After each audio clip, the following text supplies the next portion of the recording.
Hi there. Benioff and Weiss just gave their first big interview in 4 years, since the backlash to Game of Thrones' eighth and final season and its aftermath. It's a self serving promo with their usual mouthpiece, James Hibbard, over at The Hollywood Reporter, but reading through all the spin he gives it, they actually did address for the first time the various setbacks their careers have had since 2019, such as losing their big Star Wars movie deal, or that weird Confederate idea. And, well, obviously, they're trying to put a positive spin on these things. I have to stress, you have to read through. He's stressing this a little too hard. But I think maybe the smarter move could have been to ignore it, but then they thought that even that would be too obvious for us. They could have given a soundbite about toxic fans. Regardless, for the first time in this interview, they actually gave some info about what their canceled Star Wars project was about. And from this, we can glean the very first inklings of what the heck was going on. This would be a full chapter in one of those great behind-the-scenes at Star Wars books about what was it really like the over a year that Lucasfilm was trying to work with these guys. Now, if you're new here because you saw the Star Wars headline, this is part of a series of videos I'm making based on this pretty long article. It's not just the first in 4 years, it's also very extensive. It's supposed to be their comeback. And I decided to branch out a couple of videos from the main one to keep the discussion more focused. So this one is what they said about Star Wars. There's another one about the Confederate thing. There's going to be four about specific things about their new big Netflix show, Three Body Problem, which is supposed to be their comeback. But this is the Star Wars one, and it's all based on one big paragraph in the middle of the article. As you may remember, for a year heading into Game of Thrones Season 8, it was really hyped up that these guys, Benioff and Weiss, are the new face of Star Wars, and they'll be making the next big trilogy. Actually, no, you might not. Think back, really get back to the mental state that we were being hyped up onto just the hype news, that this isn't real journalism. That, hooray, hooray, the magazine covers, this is the next guy that'll lead Star Wars in 2018. Just how weird that was. That these guys are putting them on a pedestal. That these guys are untouchable and above criticism, when Game of Thrones have been openly going off the rails since they abandoned the remaining print books in Season 5. No, they didn't run out of books. There were major controversies like the Sansa rape, TV Dorn, just all this weird stuff. Before that, but particularly Season 5, Martin wasn't involved with them anymore, that they never ran out of books. We were saying, why did you burn through and abandon this? Because they wanted to leave to do a movie career. So they rushed through it. That isn't, oh, they're okay so long as they have source material. They're not. And that there were major controversies. The New York Times talking about the Sansa rape and stuff. But still, the whole, I guess as Star Wars fans, you guys more than most would see when the news media decides, no, this such and such creator is the next face of Star Wars. How dare you criticize them? That they've crafted the narrative with their PR teams. This new person is our next amazing showrunner or next amazing director. When you get a movie that's mixed at best, I'm not going to get into specifics, but you've seen that machine at work, though rarely for one set of writers. I don't think even on the movies, there was never, maybe J.J. Abrams, because he already had a career in TV, that's different. But, and even with his failures, was nothing Abrams did was comparable to Benioff and Weiss, that they never were running a good show. That they were always con men behind the scenes, that they've bragged, we were really unqualified, we keep failing upward. And nonetheless, the complete campaign to present them as these are the new geniuses, these are the new Spielbergs or something, and these will be the new big-name producers on a J.J. Abrams level, or Shonda Rhimes level, someone running a whole big media franchise. Once we found out they were going to do Star Wars movies, it went to an even higher level. That I think people just willfully abandoned the cognitive dissonance. Is just, no, this will be amazing because they are going to go to Star Wars, somehow added to that. But the hype, even looking back on it, was weird, and there's like a whole book chapter there on just how much the media sold out for this. Then came Season 8. there was backlash to it, and then that was by June, then the Emmy Awards came in September, and this is just for all the new people here. A month after the final Emmy Awards, this is late October 2019, was their last big public appearance of any kind at the Austin Film Fest Screenwriters Conference. They were being given an honorary award for their work on Game of Thrones, because Austin Film Fest was trying to latch on to their popularity. That Austin Film Fest is actually a really big screenwriters conference and fairly prestigious, so it is deeply insulting that they invited these guys on. And I've seen other Austin Film Fest panels where it's like writers giving really good behind-the-scenes advice. Instead, they did what they always do at like Comic-Con, where it's just them bragging about how great they are for a full hour. And not just how great they are, but isn't it funny how unqualified we were but managed to keep failing upwards? And they've been doing this in many convention appearances for years, and interviews like Oxford Union. And even though they've been doing this since Season 5, they've been in this bubble of there's no criticism, pre-scripted interviews. For once, that didn't happen, because this is a goddamn writers' conference. These aren't the chuckleheads at a local convention who will laugh when you say, I didn't really know the first thing about stunt safety, or I didn't know that you need to hire more than one person to work in a costume department. These were career screenwriters who knew what they were saying was gibberish when they say, oh, I just write the characters to be like the actors, to typecast them in their own roles, or gaping at them. So all of their usual stuff, they did not understand. This wasn't their normal audience. These are the specific people you cheated. Such as the part where he actually says HBO was pressuring us to hire a full writer staff and I refused. Like, these are the people you could have hired. That they're in such a bubble they don't understand how outlandish they sound. And this plays well with the general audience, but not with professionals. So they stupidly had an unfiltered Q&A line. So when they actually came around to that at the end of Austin Film Fest, they got mercilessly heckled. Why didn't you hire other writers and have a full writing staff? How did you get such a big show without any real experience? And his answers were all flippant. Well, it was a bit of a con job. Like, he really didn't understand what he sounds like anymore. So we don't have this whole thing on video. But there was this live tweet that went viral, much to our surprise. I was there when it started. I was in the live tweets. I've been talking with a live tweeter. And we said at the time, oh, ha, ha, as if anyone will report on this any more than they've reported on any of the other obnoxious things they've said in the past 4 years. There's other stuff going back at least 5 years from that they just didn't report on. You don't criticize these guys. And instead it went viral, and like Esquire and Forbes were covering, these guys were incompetent since day one. They are frauds. They should never have been in charge of this. You just built them up with your PR campaign. They don't know basic screenwriting things. N.K. Jemisin was yelling about this just in a live tweet thread. Later, a audio recording of the full panel was shared around. Someone recorded it on their phone or something. And that was taken down from most places because Austin Film Fest panicked and filed copyright claims because it embarrassed them so much. I think I'm the only channel that actually managed to successfully file a counterclaim that this is news reporting. It doesn't matter how it was obtained. I will fight you tooth and nail. And I managed to keep my videos up. So I'm going to link those below on my channel. Yes, there's the point in the Q&A line where I intercut the points where they're bragging how unqualified they were within the Q&A line, going, why didn't you hire other writers? This is absurd. You didn't know what you were doing. That we wouldn't have known. They edit their stuff to make them look great. That this really exploded. Austin Film Fest, I kept thinking, no one ever turns on them. It was a lightning rod for all of the criticism building up the coming year. I guess the clouds finally burst after building up and all the lies fell away. Why am I stressing this so much in a Star Wars video? 2 days after Austin Film Fest, Disney announced that Benioff and Weiss would no longer be working on a Star Wars movie series. Now, in retrospect, I don't think anyone's too confused by this. It wasn't because of this one panel. But we're pretty sure that it's because behind the scenes, on a scale of months, Disney must have realized they're unqualified idiots, just from interacting with them on a long enough time period.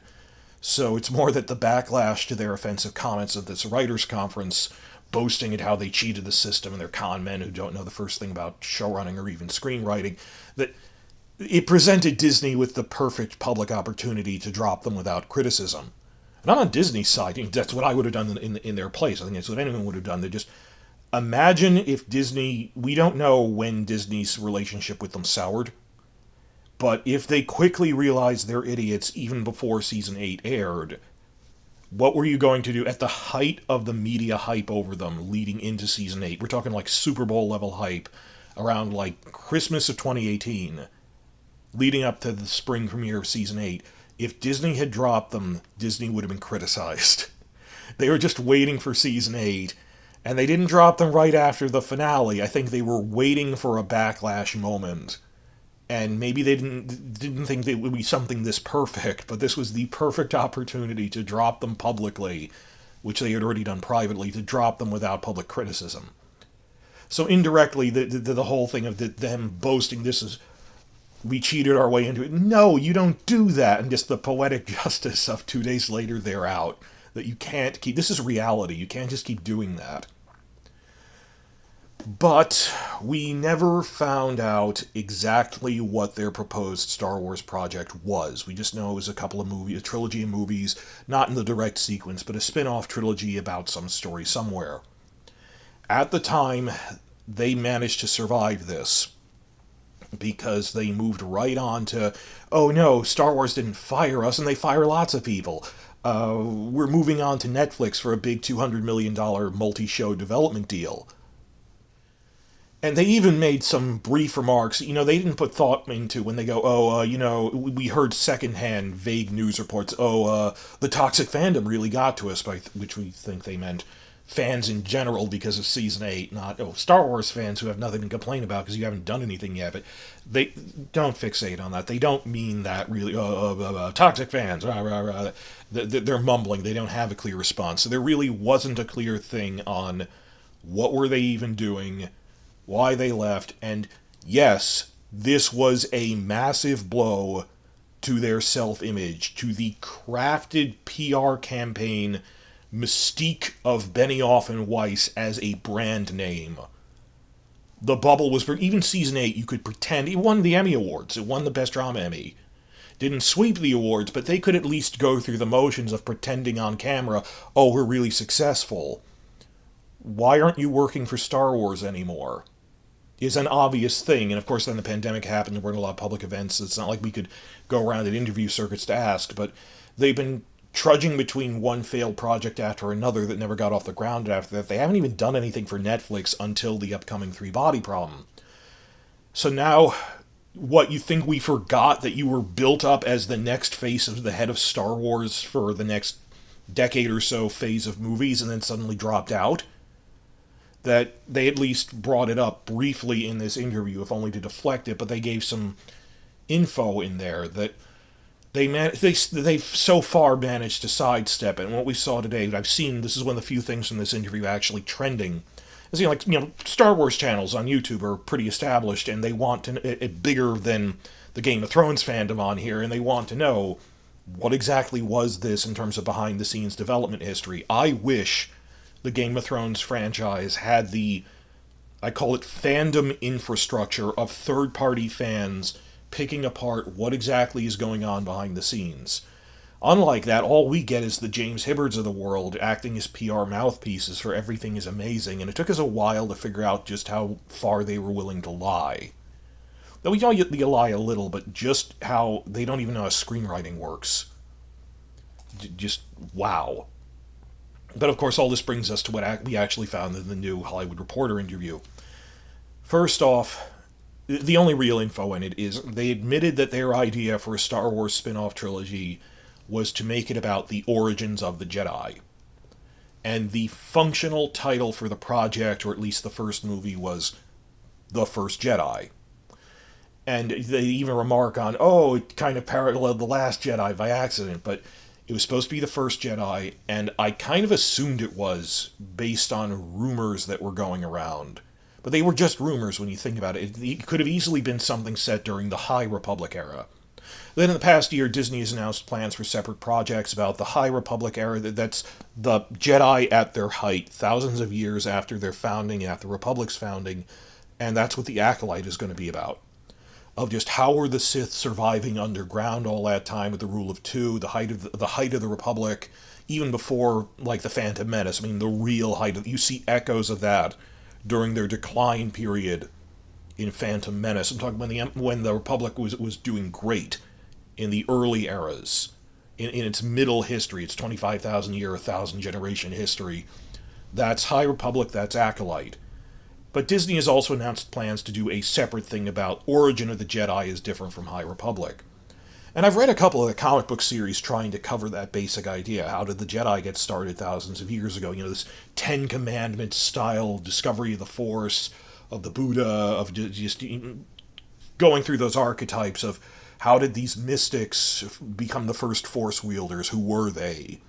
Were they the Wills, spelled Whill? Is that Yoda's race? Is it not? There's different canon ideas. And the eventual split between the Jedi and the Sith, the Ashla and the Bogan and all of that. There's a couple of variant ideas. There's been different comic books, graphic novels that had different takes on it. Take your pick. But the point is, this is an idea worth exploring, as opposed to here's some random new set of adventures. That's actually a pretty big event in galactic history. How did the Jedi get started?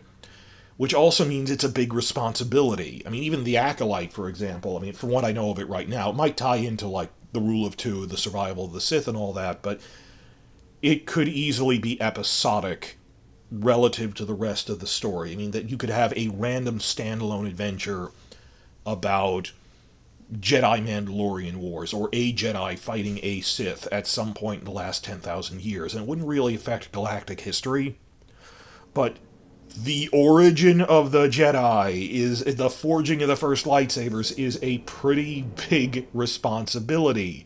It makes it a very high-profile story. So but it's an idea worth exploring, but it also means it's a big responsibility, and I just don't think that these morons, after seeing what they did with Game of Thrones Season 5 onward, and how, after it was obvious to even the most casual viewer after Season 8, no one at Disney thought they should have been in charge of a project so sensitive. It's simple as that. In charge of any Star Wars project, of course, even a relatively unconnected, like, random standalone story in the High Republic era, but Origin of the Jedi under these idiots. The mind boggles at how much of a bullet we dodged. So I'm going to read off the selected paragraph now, that this is the one thing they say about it, just in their own words. And remember, James Hibbard is a mouthpiece. This is a utterly self-serving interview, glorified PR piece. They're laying the shit on really heavy, laying the spin on heavy. But stand back and think more on that higher level of, why is Hibbard stressing this part of the spin so much? What message is he trying to send? And from what he's trying to stress, we can read, and okay, he's lying really hard about that, because it's something he's worried about. Let me read it off. Quote, "Next was their Star Wars movie. Fans were excited by the idea of the Thrones guys bringing their grounded fantasy dramatics to a galaxy far, far away.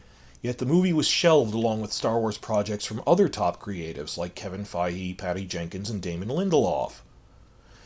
We wanted to do the first Jedi," Benioff says, basically how the Jedi Order came to be, why it came to be the first lightsaber. "And we were annoyed as hell when Rian Johnson, the duo's longtime friend and Three Body Problem co-producer, called his movie The Last Jedi," Weiss says dryly. "He completely destroyed the obvious title for what we were working on." Asked what went wrong, Benioff says Lucasfilm ended up not wanting to do a First Jedi story. "We had a very specific story idea in mind, and ultimately they decided they didn't want to do that. And we totally get it, it's their company and their IP, but we weren't the droids they were looking for." Hibbard, parentheses, "Their overall concept still might happen. Last year, Lucasfilm announced a movie titled Dawn of the Jedi from director James Mangold." End quotes there. Well, looking at this, all that Benioff specifically claimed was, at the time, Disney just didn't want to do a First Jedi story. But now in the past year, they've openly said they're gearing up for that with other writers under Mangold. Hibbard's article does outright acknowledge that. The problem is that Hibbard is tone deaf and treats Benioff as the hero of his own story, which frequently comes off as self-defeating, that he doesn't even understand that the spin he's putting on doesn't translate well to us. That he's trying to spin things that were clearly Benioff's fault, as if we'd agree with him. And he's done this before. I'm saying this is a pattern that, like in his self-serving Fire Cannot Kill a Dragon behind the scenes book, he said, wow, there were many times where he said, wow, don't you feel sympathetic for Benioff after yet another logistical failure on the production side for season 8, spiraled out of control? Wow, this was so huge, don't you feel bad for him? And it's no, looking at the same evidence, this was entirely his fault due to poor planning. I'm not sympathetic with him. He is the one who let it get out of control. Or actually spinning feel bad for Benioff. There was yet another easily avoidable stunt accident adding to his concerns, and it's you're the one who didn't plan out the stunt safety against the warnings of your own staff. There's all these examples of directors directly telling them we can't do that with horses, it isn't safe. Doing it anyway, someone getting injured, and, oh, aren't you feeling bad for Benioff? No! The obvious conclusion is we're supposed to be angry at him because it's something he did wrong. He somehow... I can't tell if Hibbard believes his own lies or not. Or if he's laying it on so heavy he just has no choice. But are they in such a bubble that they really don't understand they don't come off as sympathetic? That the way he phrased this, look at this paragraph. Hibbard himself stresses at the end, Star Wars is now doing First Jedi. As if that's some kind of backhanded remark, as if trying to portray, I don't know, that Lucas, but they are, as turns out, Disney will be doing First Jedi. Are you trying to spin this as that Lucasfilm was somehow hypocritical or two-faced? Or betraying Benioff? Because it comes off to us as Benioff, not Lucasfilm, is claiming that they dropped it because, well, they just didn't want Last Jedi at the time. Lucasfilm never claimed that. He is the one saying they just didn't want it. So they're not lying. That it's entirely possible that since back in 2016 or something, they wanted a First Jedi movie, looked around, checked you out first, your specific take on it was god-awful, so they let you go, and restarted the idea with James Mangold. There's no hypocrisy there. You are the one claiming they didn't want First Jedi at the time, and it sounds like you're just making that up as just something to say. The real reason was they realized you're an incompetent buffoon. It's not that they didn't want this they didn't want it at the time. Well, I guess Lucasfilm is really two-faced because now they do want it. We know that's not what happened. The real reason is probably they were disagreeing with him personally due to his incompetence, and also earlier in the paragraph, Hibbard even tries to stress, it's not that unusual for even a big-name, respected major directors to be let go by Disney. Like, he lists off, much like Kevin Feige, Patty Jenkins, and David Lindelof had projects that were canceled. I mean, there's also, you can find examples of Rogue One and Solo had rewrites halfway through. Look, I can't prove a negative, but to me at least, this comes off as Hibbard desperately trying to spin that Lucasfilm are the bad guys here, who are too fickle and petty to have really... And it's their fault for not letting Benioff do this. And he might even believe it. He's unwilling to see that Lucasfilm dropped them because they realize they're unqualified buffoons who conned their way into getting the job in the first place. I can't understand how he could somehow try to spin the same set of information. That we can see, well, they're doing another one now. Then they're not opposed to that idea. They were opposed to you. He could have pretended otherwise. He could have pretended in good faith that it was just creative differences. Instead, he has to act like they're a bunch of liars. When we don't have that takeaway at all. Oh, they didn't want to do First Jedi at the time. Even Lucasfilm realized how bad they are. And when I say Lucasfilm, I mean in the broadest sense possible. I know that people have their disagreements over their creative decisions, but we've at least gotten, good shows like last year's Andor. It varies case by case, and I don't know enough about behind-the-scenes stuff at Lucasfilm to have an informed opinion about specific producers. I know people yell, Kathleen Kennedy, Rian Johnson. I'm abstaining. It might be true, I would need to do a lot of thorough research to arrive at my own personal conclusion. And that's just me.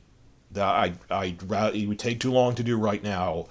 I like reading behind the scenes books and eventually, I'm a YouTuber. I like making really in-depth analysis of, well, this is who was responsible for such and such decision, I think, and what led to it. And even well-meaning people can accidentally have problems of communication and misorganization.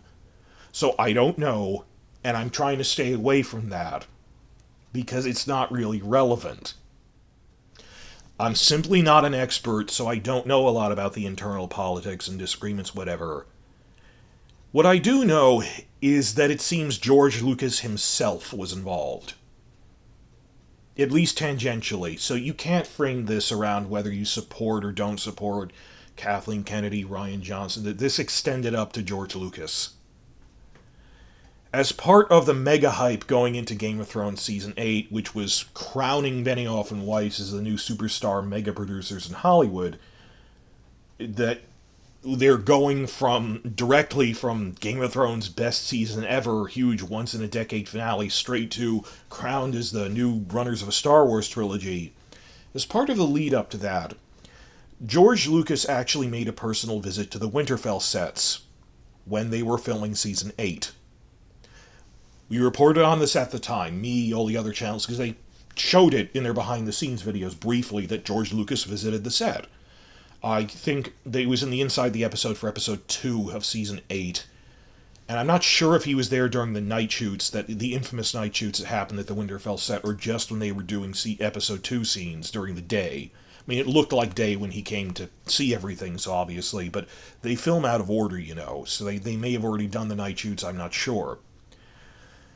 But we have these photos of George Lucas visiting, hey, you guys are going to be running Star Wars next, let me see how you're doing. And by all accounts, George was very nice. Crew members, even in minor interviews, not just the main stuff they feed us, no, even minor interviews that they have no reason to lie, said he would just stand back, made it a point not to interfere, didn't want to interfere in other people's work and their creative process.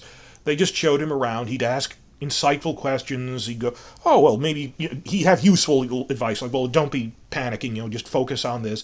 Generic advice, just he was overall helpful, wonderful guy. He didn't want to interfere with anything, was generically supportive, and didn't butt into anything. So everyone had a wonderful time meeting him among the cast and crew. So Lucas was physically on set. The Winterfell set, where they had those grueling 60 days of night shoots, everything we saw in the behind-the-scenes documentaries that was falling apart. Now, I made a highlight reel of all the worst parts of that. They accidentally they made this third-party documentary called The Last Watch, trying to emphasize how hard everything was, not realizing this just makes you look bad. This is incompetence. This isn't us sympathizing with you. That's a common tactic. They look how hard this is. Don't you sympathize with us? And no, they're problems of your own making. But it was an awful treatment of the cast and crew on that through their mismanagement. So it's the cover video on my channel, please check that out, of just this surreal nightmare of these 60-day night shoots. And not just that, but the poor planning is what really hits me. When their production designer, Deborah Riley, as you see on a scale of months, gradually is flipping through her schedule. She's optimistic at first, then months later she's in a car going, the schedule they gave me is ludicrous, that this is fantasy, that there's no grounding in reality for how you thought we could get this much work in this time, because they have no experience in filming logistics. And when department heads would tell them otherwise, they'd ignore them.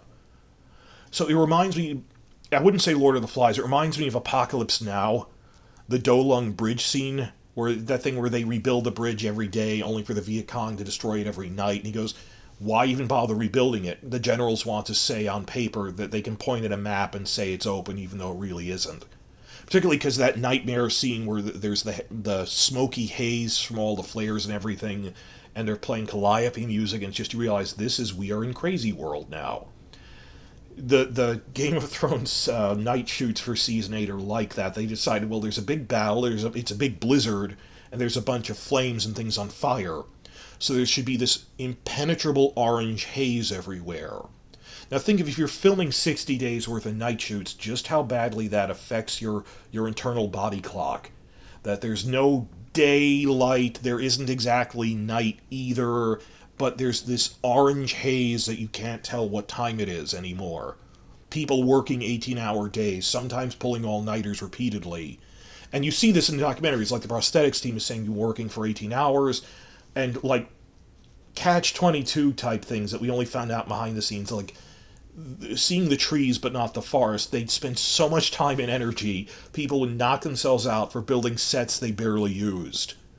Like that they were building a fully realized bakery and brewery in Winterfell knowing they would never put the camera in it. Or, no, the trench we set on fire has to be a practical effect, even though in the story you're like, why are they forming up in front of the trench? Makes no sense. Someone has to build that for 7 months. So it's just the definition of production falling apart.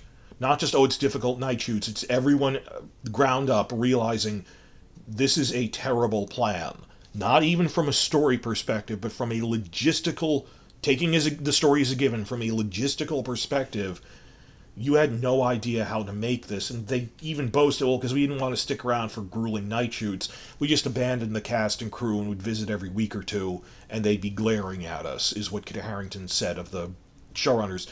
So they weren't even there. Who's the commanding officer? That thing from the Dolhung Bridge scene? Who's the commanding officer here? Ain't you? No one was in charge. No one knew what they were doing. And suddenly, during the day shoots, George Lucas showed up. I seriously think there's a high chance, I can't prove a negative, that someone must have pulled George Lucas aside in a private moment and told him this is a nightmare, they don't know what they're doing, and things are falling apart. We'll never know fully. Think about, why was George Lucas even physically coming to the set? If he needed to meet Benioff and Weiss, he could have done that in their offices, in the Lucasfilm offices where they were doing Star Wars planning. Was he coming there to be this passing of the torch moment? That is a big question he never addressed. Maybe just because, as a fan, it's fun to see things being filmed. But just the mind boggles that this could have been one of those, like, cult escape moments where someone like maybe Amelia Clark, maybe Deborah Riley, their production designer, pulled him into the side room and said, away from the cameras, this production is falling apart, run while you still can. I can't prove a negative. That's the thing. I just think it's frightening that there is a non-zero chance that happened. That something Lucas saw on that set visit changed his opinion of Benioff and Weiss, or confirmed his fears, or something, and he passed it on to Lucasfilm. Now, there's a couple of scenarios. It could be that the Lucasfilm executives were, the Kathleen Kennedys of the world, were all gung-ho, eager to get Benioff and Weiss on, but Lucas had his own private misgivings. So to prove them wrong, he heroically went to the set, did a fact-finding tour, and came back, told them what was really happening, and George Lucas personally saved Star Wars franchise from having Benioff and Weiss handling something as sensitive as the origin of the Jedi. That makes for a good story, and I kind of hope it's true, but I don't think that's the most realistic story. Simply because Benioff and Weiss are morons, and the more time you simply spend with them in meetings, it becomes blatantly obvious, outside of sound bites and interviews. Just from working with them day to day, even like Kennedy would realize, this guy's a complete moron. He doesn't know basic terminology in the industry. I think more likely than that, though not necessarily true either, is that maybe Disney was having its own misgivings about the Lucasfilms, the Kathleen Kennedys, had their own misgivings just from spending enough time with this guy. Lucas kinda did too. And that they were on the same page as Lucas and said, he wouldn't accept a set visit from us, but can you go out there under the guise of a set visit for a fact-finding tour? And so maybe they were both on the same page. I think that's more likely. Just anyone spending a long enough time with Benioff realizes he's a complete fraud and a buffoon.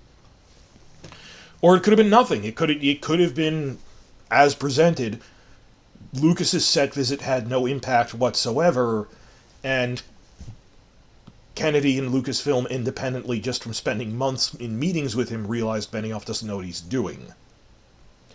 I will say I doubt that George Lucas's set visit helped I can't imagine that at some point, somehow, someone privately, or he could have seen with his own eyes, why are you doing this? This isn't deeply inefficient, the way you're doing it. Unless they really sanitized it for him, but I like to think in some small way at least that helped. But we'll never know the full story, or because they're too polite. And maybe when the truth comes out about when the Game of Thrones cast fully turns on Benioff, when it's that Ray Fisher moment where even Jason Momoa and Gal Gadot were coming out against Joss Whedon, maybe the people from Star Wars would feel more comfortable coming forward and saying, this is why we really fired them. Lucas was horrified by what he saw on the set visit. I can't prove a negative, so we'll never know. In the next year or so, based on just the evidence we have.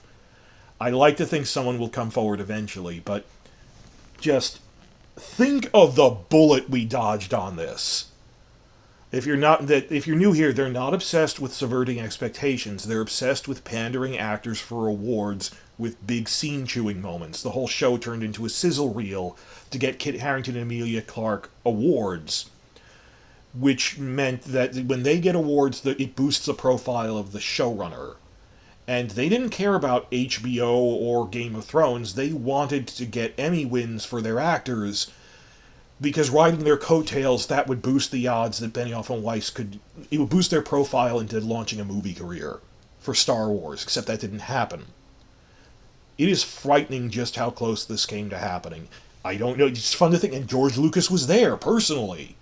What could he have seen? What could someone have told him? It might not have had any real impact. I mean, it's entirely possible just spending time with this guy, he's an idiot. On the end of the Lucasfilm executives really frustrated with him. I'd like to hear their side of it. If, okay, he was doing First Jedi, what specifically led you to pass on him? Probably going to come out if and when eventually, much like Joss Whedon, it's that phrase, things happen pretty slowly until they don't. When corruption stories come out, that when this does come out, the full thing of actors and executives openly turning on them, it will be a flood. Because they're living in fear of them and don't want to talk about it, but eventually things do come out of what the heck actually happened. On that aspect, at least, I'm really hopeful for the Star Wars fandom. Because, we're amateur stuff here for Game of Thrones and stuff. The real cottage industry, pseudo-professional industry, in many cases fully professional, of the Star Wars fandom as fandom infrastructure, that at least in this aspect of this First Jedi movie that never came to be under Benioff and Weiss, there's people still going over. Last week I really enjoyed, over the holidays, I really enjoyed that documentary about the holiday special, with the Star Wars holiday special with Chewbacca's family and everything. It was interesting. I didn't even blame him for everything, and Lucas actually had a pretty good idea for it. He said, Chewie has to go home for a holiday that's about family, and it'll be generic stand-in for Christmas, and we'll see the Wookiee world. Was a good idea. And then they turned it into a variety show. But it was a very well-made documentary. I recommend it. There's still people going over the making of the prequel trilogy, or other failed projects that were between the prequels and the sequels and other stuff. There's still people and channels going over projects that never saw the light of day. This is the level of scrutiny that the Game of Thrones fandom can only dream of. So this will never go away on a scale of years.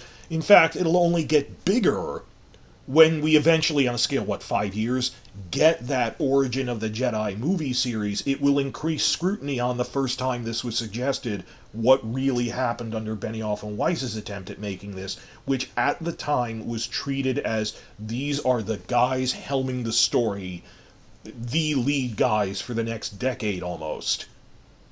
Just how much they played this up and how big of a fall it was, and unfortunately how much they've downplayed it since then. But now they're trying to stage a big high-profile comeback with Netflix's Three Body Problem adaptation.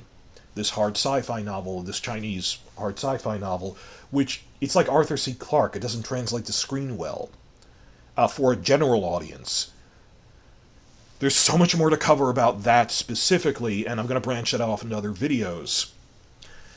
But among the things I'm going to talk about in the other videos about Three Body Problem is, you may have heard, when they announced it, they said, we are co-producing this Three Body Problem adaptation for Netflix with Star Wars The Last Jedi's Rian Johnson as a co-producer.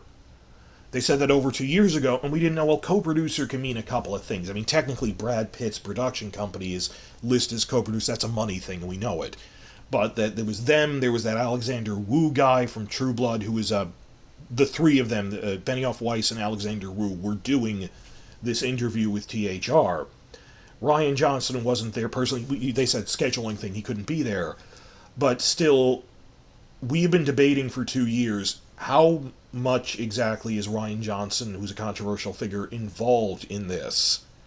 They keep saying in the excerpt here, oh, he's their great friend, Ryan Johnson. He wanted to do this with them. Is he just like a money position? And you know, where sometimes there's a producer who's, well, I'm a hands-off. Shonda Rhimes is, well, I'm the ideas person. I'm not there on the ground, and more of a money thing, which is delegating. Or is he like all three of you co-running it? And I thought it was one or the other, but they gave an answer, and it was actually pretty surprising to me. I did not anticipate the answer that they gave about Ryan Johnson. It's more than nothing. About Ryan Johnson's level of involvement in this surprised even me. This is in fact a co-production, and well, I'll go over it in the other video, so please stick around for that. Yes, this is all three of them collaborating on something.